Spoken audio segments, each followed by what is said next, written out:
Bonjour à toutes et à tous et bienvenue dans ce nouveau numéro de l'Estival. Nous sommes encore à Luçon, nous sommes exactement au Guifette. Luçon qui se situe, comme tout le monde le sait, dans le sud Vendée. Et nous allons faire une émission sur la cathédrale de Luçon, parce que la cathédrale c'est quand même l'un des monuments les plus importants de Vendée. Et nous sommes en compagnie sur cette terrasse des Guifettes de Claude Loisy, qui est le responsable de l'accueil à la cathédrale, entre autres. Oui, bonjour. Bonjour Claude, merci d'avoir accepté l'invitation de l'Estival. Vous êtes aussi secrétaire de l'association des Amis de la cathédrale, et à côté de vous il y a le président Dominique Souchet. Bonjour. Merci d'avoir accepté l'invitation aussi de l'Estival pour parler de la cathédrale, parce que il y a plein de choses qui se passent autour de la cathédrale, dans la cathédrale aussi, on est d'accord, et puis il y a des choses qui vont se préparer aussi pour fêter les 700 ans du diocèse, mais on en parlera d'ici la fin de l'émission. Alors juste une question déjà sur l'association de la cathédrale, qu'on appelle la cathédrale Notre-Dame de l'Assomption. On le dit assez rarement, mais c'est ça. L'association s'est créée quand 2004. 2004. Il y a une raison spécifique à ça? C'était une initiative de Monseigneur Sentier, qui avait fait l'expérience en Normandie d'une association du même type. Il en avait vu tout l'intérêt qu'elle présentait, et donc il nous a suggéré de faire la même chose en Vendée. Donc l'association a été créée en 2004, et très vite elle a rencontré beaucoup de succès. On a 300 adhérents aujourd'hui. On a pas mal on a beaucoup de cotisants. Enfin voilà, il y a vraiment un engouement et un intérêt un intérêt pour la cathédrale. Est-ce que la cathédrale association s'est créée aussi, je pense aussi aux différentes tempêtes, notamment la tempête de 1999, où il y a peut-être eu des dégâts et il fallait, on sait que la cathédrale Claude Loisy est souvent et toujours en rénovation. Est-ce que ça a été créé aussi pour ça? Alors, pour parer aux finances qui peuvent être très importantes pour la cathédrale. Il y a eu effectivement cette tempête qui a été un élément intéressant sur ce plan-là, puisque la flèche a été en partie décapitée, la croix cassée, le coq était tombé. Je crois que ça a fait la une des journaux de l'époque. Tout à fait. Ouais. Et puis, dans le même temps, il y a eu un problème avec les cloches. On n'avait plus de sonnerie de cloches. Or, c'est important. Vous voyez, par exemple, tout à l'heure, il y avait cette minute de silence dans les différentes villes. Et juste avant, on a sonné le glas. Pour toutes ces victimes du terrorisme à Nice. Et si les personnes n'avaient pas entendu les cloches, je crois qu'il y aurait quelque chose qui aurait manqué. Oui, donc ils comptent beaucoup sur cette initiative au niveau de la cathédrale. Donc on a fait restaurer les cloches, on a fait restaurer le cadran, et puis on a fait restaurer la flèche. Voilà. Qu'on voit de très très loin d'ailleurs, parce qu'en plus on est en paysage de plaine, donc on la voit de très loin, la flèche de la cathédrale. Monsieur Souchet, quel est le rôle spécifique de l'association? À quoi ça sert? Alors l'association, elle est au fond l'interlocuteur de tous les services ou toutes les personnes qui sont en charge de la cathédrale. Alors c'est aussi bien la DRAC qui par exemple va créer pour l'année prochaine le trésor de la cathédrale. On va peut-être en reparler. Il y a l'architecte des bâtiments de France qui est chargé de l'entretien de la cathédrale. Il y a l'architecte en chef des monuments historiques qui est en charge de la cathédrale de Luçon pour tout ce qui est des grands travaux de restauration. Il y a le conseil départemental qui joue également un rôle important, puisque avec le conseil départemental, on cofinance des restaurations d'objets mobiliers, des restaurations de tableaux. On a par exemple entièrement restauré la chapelle des fonds baptismaux. On a restauré l'ensemble du chemin de croix. Tout ça a pu se faire parce que l'association vient contribuer financièrement aux côtés des autres contributeurs, que ce soit l'État ou que ce soit le conseil départemental ou d'autres encore. Ça veut dire il y a aussi le diocèse qui est un partenaire. Quand par exemple important. Il y a eu la création de la Passion selon Saint Jean au niveau du diocèse, donc une œuvre intéressante à réaliser, il fallait un partenariat à la fois humain et financier, donc des choristes et puis aussi un soutien logistique. Donc c'est là l'association qui a assuré ce soutien. Ce qui veut dire qu'au sein de l'association, ce n'est pas qu'une question de restauration ou de mise en avant du bâtiment, il y a aussi plein d'animations qui sont liées à la cathédrale, c'est ça? Oui, dans les objectifs de l'association, il y a deux mots, il y a le mot cultuel et culturel. C'est pas que du patrimoine religieux et du patrimoine touristique. Les deux éléments sont à prendre en considération. Et l'animation et le lieu en tant que tel, le lieu cultuel. Tout à fait. Je voulais juste savoir d'un point de vue très personnel, qu'est-ce que représente la cathédrale pour vous? Dominique Souchet. La cathédrale, c'est le principal monument de Vendée. C'est le phare spirituel de notre Vous l'avez dit, vous avez c'est un département. phare dans la ville. Voilà, absolument. Sachant que la mer était à Luçon il n'y a pas si longtemps que ça. Mais pourquoi un phare dans la ville? Ça veut dire quoi? Alors, la ville, d'abord, elle s'est construite à partir de la cathédrale.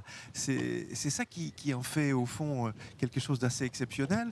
La plupart du temps, la cathédrale, elle est implantée dans la grande ville. En réalité, là, ce qui se passe à Luçon, c'est que le pape Jean XXII, il y a 700 ans, il y aura 700 ans l'année prochaine, en 1317, décide de transformer une abbaye, un monastère bénédictin, en cathédrale. Mais Luçon, c'est une minuscule ville. Et en réalité, la ville va naître de la cathédrale. Le chapitre en particulier va jouer un rôle tout à fait considérable. Il va y avoir un quartier canonial qui va se construire à Luçon, les maisons de chanoines qui vont s'installer dans toute la partie ouest de la ville. C'est-à-dire que le fait pour Luçon de devenir évêché, le fait pour Luçon d'accueillir une cathédrale, va au fond modeler la physionomie de la ville. Et la ville elle-même. Claude Loisy, qu'est-ce que représente la cathédrale pour vous? Alors vous la connaissez par cœur, vous connaissez les coins, les recoins, tout. Non, c'est faux de dire Dominique par Souchet ne peut pas me dire le contraire. Non, c'est faux de dire par cœur. Je la connais bien.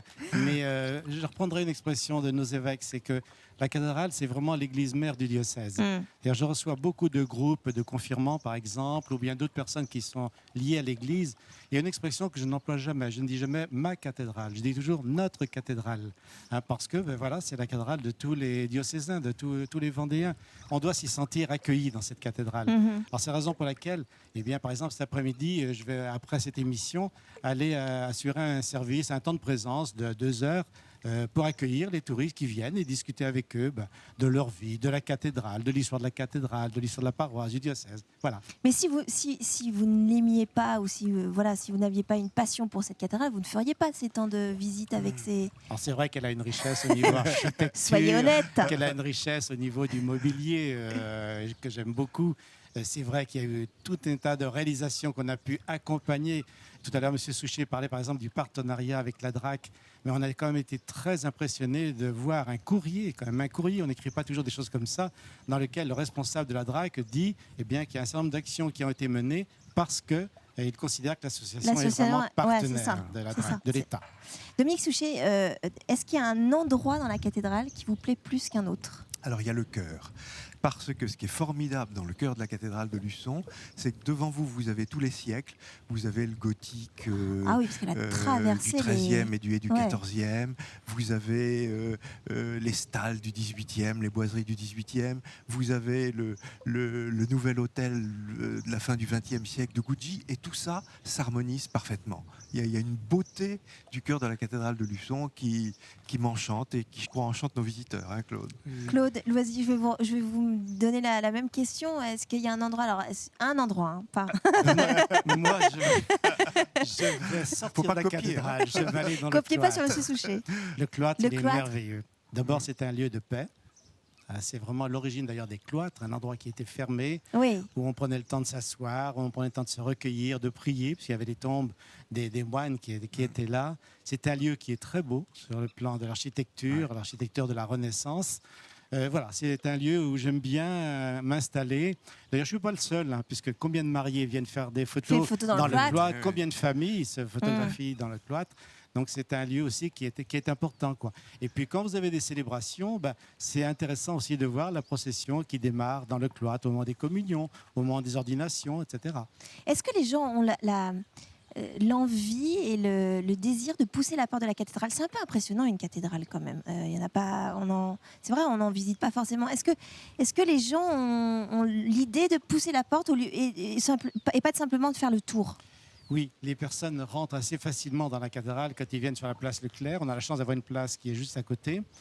Et ce que j'ai remarqué, c'est que quand ils rentrent dans la cathédrale, tout de suite, ne serait-ce qu'à travers le fond musical qu'on a su créer, tout de suite, ils voient qu'ils ne sont pas à Intermarché ou à Conforama, etc. Il y a une ambiance. J'insiste sur cet aspect-là. Il y a une ambiance qui est tout à fait particulière. On s'en est vraiment rendu compte quand on a créé ce fonds musical. À tel point qu'un jour, il y a une maman qui dit à sa fille en rentrant, tais-toi, il y a une messe. Alors que c'était juste le fond sonore, c'était juste une cassette qui était mise dans un... Alors, ce qui attire aussi les visiteurs, Souchet, je dirais, c'est toutes les animations qui sont organisées à l'intérieur de la cathédrale et qui sont en harmonie, avec le lieu. On y a créé une pastorale des Noëls de Vendée, on y a créé le festival des Nocturnes Océanes, l'association tous les ans organise une veillée de chants de Noël et alors, l'accès est gratuit et il y a la grande foule et les Luçonnais, les Vendéens attendent cet événement chaque année avec impatience. Donc voilà, il y a le monument par lui-même et puis il y a la manière dont il vit et qui est très attirante. C'est un lieu. Pour compléter, Claude il y a Loisy, je vous en prie. l'exposition qui est tous les ans depuis 30 ans. Oui, on en parlait en off et tout à l'heure. qui renvoie les touristes, les visiteurs vers d'autres lieux qui sont intéressants en Vendée. Et c'est quelque chose qui est apprécié. D'ailleurs, quand on regarde dans le livre d'or, il y a toujours des remarques en disant « Ah, j'ai déjà vu les expositions précédentes, je suis heureux de trouver celle-ci. » Oui, ça fait revenir les gens. Ça fait revenir des personnes. Et puis il y a les orgues qui sont alors, évidemment, et les plus grands organistes ont joué dessus, c'est ça. Alors, il y a 2 orgues monuments historiques dans la cathédrale. Il y a les grandes orgues Cavaillé-Coll. Alors ça, c'est le plus bel orgue de Cavaillé-Coll. Il l'avait conçu, il l'avait créé pour l'exposition universelle. Donc il a particulièrement soigné, particulièrement bichonné. Il a même, il y a de grands compositeurs qui ont créé sur cet orgue des morceaux. Et puis on a l'orgue de chœur, qui est l'orgue de Bière, qui est également classé monument historique. Alors c'est formidable, ça veut dire que dans la cathédrale, on peut donner toutes les grandes œuvres symphoniques pour 2 orgues et orchestres. Là, c'est absolument extraordinaire. Il y a des enregistrements, je crois, qui ont eu lieu d'ailleurs au sein de la cathédrale, non ? Oui, on a l'intégrale de l'œuvre de Franck par André Isoire, c'est quand même une référence comme organiste. Et puis il y a l'intégrale de l'œuvre de Brahms par François Clément. Mais par rapport à ce que disait M. Souchet, il y a eu aussi en 1983 un événement extraordinaire. Aujourd'hui, vraiment, on ne pourrait pas mettre ça en place. On a voulu créer donc la messe de Widor pour 2 orgues et 2 chœurs. Donc il y avait 200 choristes dans le chœur. Alors, on n'avait pas toutes les installations d'aujourd'hui, donc la sécurité était plus ou moins assurée. Et puis, notre stupéfaction, c'est quand on a vu le public arriver dans la cathédrale était pleine comme je n'ai jamais vu pleine. La jauge de la cathédrale, c'est énorme. Enfin, combien de personnes elles peuvent accueillir ? On a certaines contraintes quand même. Ah oui, vous ne pouvez pas... non, au niveau sécurité, etc. Pour l'ordination de Monsieur Casté, on a pu monter jusqu'à 1500 personnes. Ah oui, quand même. Avec quand même des obligations d'espace à libérer, de portes à ouvrir, etc. C'est quand même pas mal déjà, 1500 personnes. Mais je vois en 1983, je ne sais pas combien il y avait, mais c'était affolant, quoi. Mais il n'y avait pas les problèmes que nous connaissons aujourd'hui. Oui. Dominique Souchet, Richelieu a fait un peu de mal quand même à la cathédrale de Luçon et au diocèse de Luçon en disant que c'était on dit le plus c'est l'histoire, Claude Loisy. On dit le plus crotté de France, mais est-ce que c'est vrai déjà? Est-ce qu'il aurait dit ça? Oui, apparemment c'est vrai, mais crotté, ça veut dire quoi? Ça veut dire que c'est la sémantique. Le protestantisme avait pris une place très importante. Enfin vous vendez bien votre paroisse. Il semble quand même que les rues étaient un petit peu boueuses quand Richelieu est arrivé, mais il a été un formidable évêque. C'est-à-dire qu'il arrive dans un diocèse et dans une ville épiscopale, sa cathédrale a été détruite, il n'y a plus d'évêché, il est obligé de louer une chambre dans une ville où ça fume, enfin c'est absolument épouvantable. Et puis il reconstruit tout. Ce jeune évêque, il a 22 ans quand il arrive là, le clergé est dans un état assez lamentable, il crée le premier séminaire durable de France. Il est créé à Luçon. Le premier catéchisme en langue française est écrit par Richelieu pour ses diocésains de Luçon. Il fait un travail absolument extraordinaire. Il fait des visites pastorales partout. On peut dire que vraiment, il reconstruit son diocèse. Ça a été une chance inouïe pour le diocèse. Vous êtes d'accord, Claude Loisy? Oui. Une des spécialistes de ce XVIIe siècle. Je préfère à vous. Le président a bien dit les choses. Une des spécialistes du XVIIe siècle, Françoise Delchemer, qui s'est beaucoup intéressée à la personne de Richelieu, dit que pour son époque, Richelieu était un très bon évêque. Et un visionnaire peut-être aussi. Un avant-gardiste aussi, peut-être. Oui. Il a sur la façon de concevoir les choses. Il a mis en œuvre vraiment le Concile de Trente, c'est-à-dire la réforme catholique. je pense qu'on a du mal à imaginer ce qu'a été ce tremblement de terre des guerres de religion. Ça a été vraiment quelque chose de terrible, et en particulier dans le Bas-Poitou, qui a été une des zones d'affrontement. On le voit bien à Nieul-sur-le-Thys, on le voit bien à Maizet. Absolument. Il a obtenu aussi des bonnes contributions, par exemple les oratoriens pour le séminaire, les capucins, les lazaristes pour les prédications dans les paroisses, où c'était indispensable à cette époque-là. Donc non, vraiment, ça a été un bon évêque. Ce qu'on retient souvent, c'est l'image qu'en a donnée Alexandre Dumas, mais ça n'a rien à voir, vraiment rien à voir. Vous savez, même par rapport aux protestants... Je ne redis que les paroles de Dominique Souchet. Même par rapport aux protestants, j'ai accueilli il n'y a pas longtemps un groupe qui venait de l'Aude. Oui. Et c'est vraiment une région où parler des protestants, c'est quelque chose de difficile. Eh bien, on a réussi à se mettre d'accord sur la relation entre Richelieu et le monde protestant. Quand Richelieu est arrivé à Luçon, il a quand même une phrase de ce style en disant « Il y en a parmi nous qui ne sont pas de même confession avec nous. Eh bien, je n'en aurai aucun ressentiment. » C'est clair en disant, ben voilà, il y en a qui sont protestants, eh bien, je ne leur en tiendrai pas rigueur. Ce n'est pas le Richelieu de La Rochelle, c'est tout à fait autre chose. Là, c'est une question politique à La Rochelle. À Luçon, il avait une attitude bienveillante. D'ailleurs, après La Rochelle, qu'est-ce qu'il a fait? C'est l'édit de Grâce d'Alès qui redonne quoi aux protestants? À nouveau, la liberté de culte. Exactement. Donc, ça a été un évêque attentif. On a remis au goût du jour Richelieu, on est d'accord, en 10 minutes. Voilà. En 10 minutes. Je voulais revenir sur la rénovation de la cathédrale. La cathédrale a toujours été en rénovation et elle l'est encore aujourd'hui. C'est un chantier permanent depuis le 7e siècle. Depuis l'époque des Mérovingiens. Alors, elle n'a pas été cathédrale au 7e siècle, puisque Saint-Philbert est venu fonder un premier petit monastère. Et ce qui est formidable, Claude, c'est les fouilles qui ont eu lieu récemment. On en parlait tout dans à l'heure. le transept sud.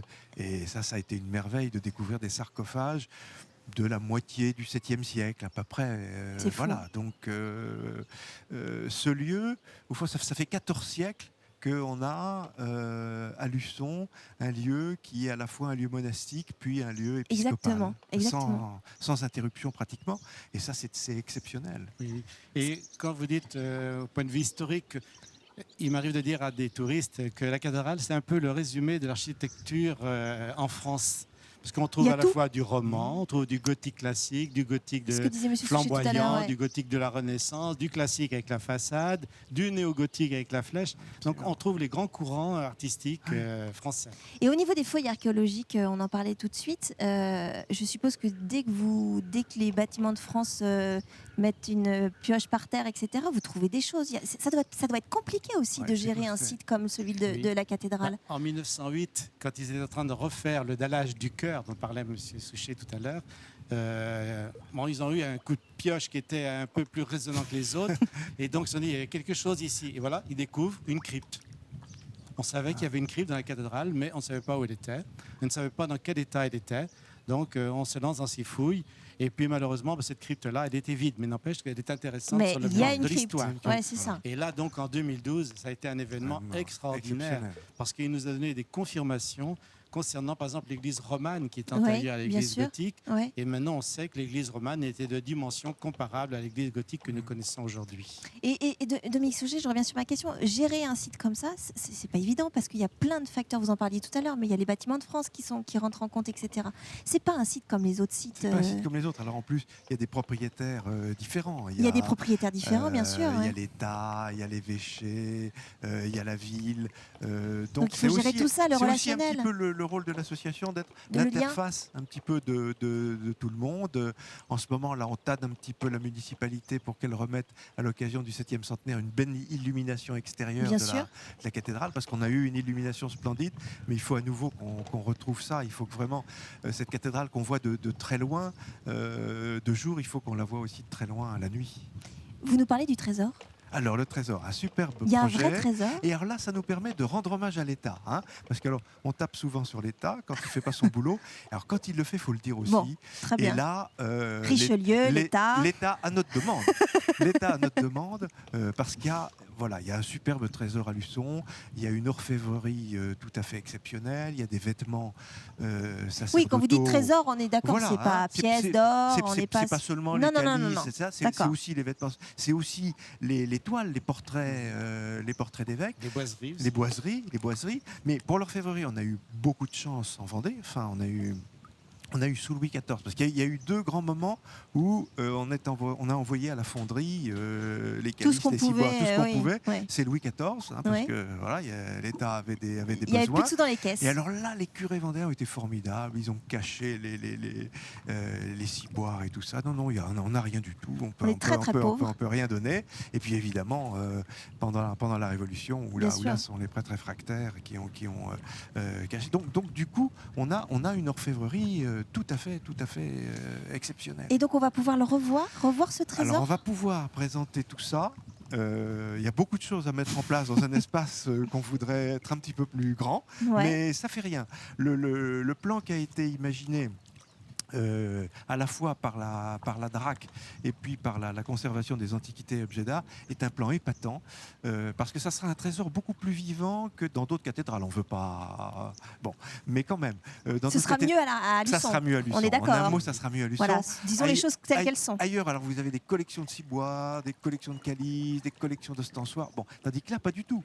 Le visiteur fera un parcours historique. D'accord. Voilà, à travers les objets. Les objets raconteront l'histoire de la cathédrale et puis l'histoire spirituelle de la Vendée. D'accord. Oui, et ce qui est intéressant aussi, c'est que la DRAC a eu cette idée, c'est de vouloir que ce trésor soit accessible en permanence et gratuitement. Alors c'était une de mes questions. Compte qu'ailleurs, c'était payant. C'était limité dans le temps et puis financièrement aussi.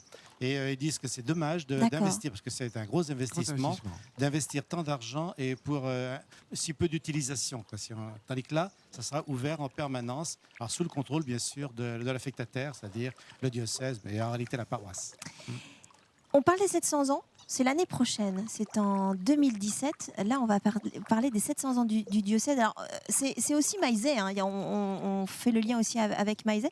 Est-ce qu'il va y avoir des festivités particulière pour fêter ces 700 ans? Il faut peut-être rappeler ce que c'est quand même 1317. C'est-à-dire qu'il y a un grand diocèse de Poitiers, l'un des plus grands de France, et le pape Jean XXII, qui est un pape d'Avignon, qui est un pape français, décide de couper le diocèse en 3 morceaux pour rapprocher les évêques des fidèles. Et donc, il décide de créer deux diocèses vendéens, un vendéen entre guillemets, la Vendée n'existe pas encore, le diocèse de Luçon et le diocèse de Maillezais. Ouais. C'est deux abbayes bénédictines importantes. Et donc, du coup, le dernier abbé devient le premier évêque. Le dernier abbé de Luçon devient le premier évêque de Luçon. Les moines deviennent des chanoines. Voilà, une espèce de transformation. Donc c'est cet événement-là dont on va fêter le 700e anniversaire l'année prochaine. Et vous le fêterez comment? Je vois que vous avez apporté notamment un très beau livre qui est devant vous, qui n'est pas le livre... Vous allez faire un livre, c'est ça, un livre de... Alors ça, c'est un des rôles importants de l'association. On ne va pas tout dévoiler, mais l'association est très investie. Nous sommes maîtres d'ouvrage d'un livre qui va être un livre tout à fait exceptionnel dans la collection, qui est une collection de référence vraiment, qui s'appelle La Grâce d'une cathédrale. Donc, je vais le montrer juste à l'écran. La Vendée va se retrouver à côté de la cathédrale de Chartres. C'est l'exemple de Chartres, ça. De la cathédrale de Reims, de Notre-Dame de Paris, de la basilique de Saint-Denis. On va être en très bonne compagnie. Il faut le poser parce que c'est lourd. Ce qui va être original, alors 4 kilos. Donc 4 kilos, oui, c'est un beau bébé. Ça fera donc 500 pages, 500 images et 1 million de signes. Voilà en gros le gabarit. Un vrai ouvrage. C'est vraiment alors c'est à la fois d'art. Un ouvrage très sérieux, c'est vraiment les meilleurs spécialistes de chaque sujet qui le traitent. Et en même temps, c'est grand public. C'est-à-dire que ce qu'on demande aux auteurs, c'est-à-dire vous parlez un langage que tout le monde comprend. Ouais, c'est ça. Et ça, c'est quelque chose de très, très important. Alors, on a recruté un jeune photographe très performant vendéen qui va nous faire une couverture photographique excellente. Et vraiment, alors, il y a une cinquantaine d'auteurs, dont Claude. mon voisin. Vous aussi, monsieur Qui écrit Suchet, plusieurs articles. Vous allez écrire aussi. Oui. Ah oui, donc l'association s'investit aussi dans l'écriture. Vous n'avez pas le choix. Moi, je suis limité aux cloches. Non. La cloche, les cryptes. Il va falloir tout faire. Le chant aussi très important. Ah oui, bien sûr, on n'en a pas parlé. La psalette, la maîtrise. Bien sûr.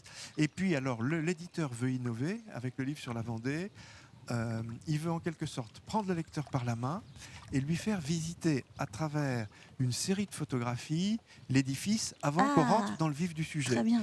Et ça sera des photos légendées. Et c'est Claude qui sera en charge des légendes pour Luçon. Mais vous avez un sacré boulot, Claude. On s'occupe. Vous disiez que vous vouliez prendre un petit peu de recul par rapport à la cathédrale parce que vous y êtes investi depuis très longtemps, mais vous n'allez pas pouvoir. Ah non, non, Ah bon, Non, cherche je pense que le des président n'a pas personnes envie. qui accepteraient de prendre le relais. Oui, oui. On en trouve quelques-unes, oui. Mais ça se fait, il faut du temps pour arriver à trouver des personnes pour vous remplacer. Mais ce serait bien. L'émission se termine déjà, c'est déjà la fin de l'émission. Je voulais juste avoir votre... Qu'est-ce que vous diriez aux touristes, mais pas qu'aux touristes, mais aussi aux locaux, pour faire venir les gens, pour découvrir la cathédrale? Quels seraient vos derniers mots, Dominique Souchet, en tant que président de l'association? Ah, écoutez, en toute objectivité. S'ils veulent voir le plus beau monument de Vendée, c'est le premier monument de Vendée. Il faut qu'ils viennent à la cathédrale de Luçon parce qu'il est porteur de toute l'histoire de notre département.